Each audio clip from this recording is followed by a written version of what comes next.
Senator Markwayne Mullin grabbed headlines when he had a fiery exchange with a union leader last week during a labor hearing. Alex Cameron sat down with Senator Mullin at our News on 6 Washington Bureau today to get his take on what happened.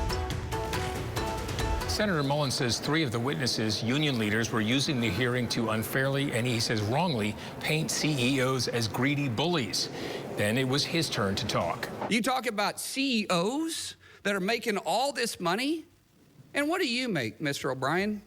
Well, I'm glad you asked that question. Yeah, Senator. I know what you make. I wanted to prove their hypocrisy. 1 week after the exchange, Senator Mullin says he made his point, arguing that while he is not anti-union, some unions, and in particular some union bosses, are the actual bullies, using intimidation to keep dues-paying members in line and competition at bay. You're out of line. Let him answer Actually, the I question. haven't, and don't tell me I'm out of line. You are in line. Don't tell me I'm out of line. When the Teamsters boss wanted to start running his mouth the way that he did, you could obviously see immediately his tactics, what type of guy he is. You need to shut your mouth because you don't know what you're talking about. You're going to tell me to shut my mouth? Yes, I did. Hold it. Yeah. Hold it. Tough guy. I'm not afraid of physical. You don't have Hold to be, it. but don't sit there and tell me I'm out of line. Committee Chair Bernie Sanders gavelled the hearing back to order. He could have handled it definitely a little bit better. Mullin says the fact that Sanders called out his behavior but not the behavior of the Teamsters boss doesn't surprise him, given his socialist leaning. It's unfortunate that he's actually chairing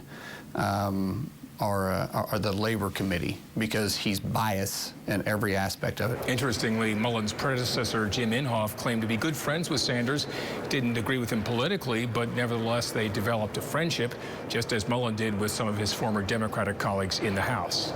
In our Washington Bureau, I'm Oklahoma's own Alex Cameron.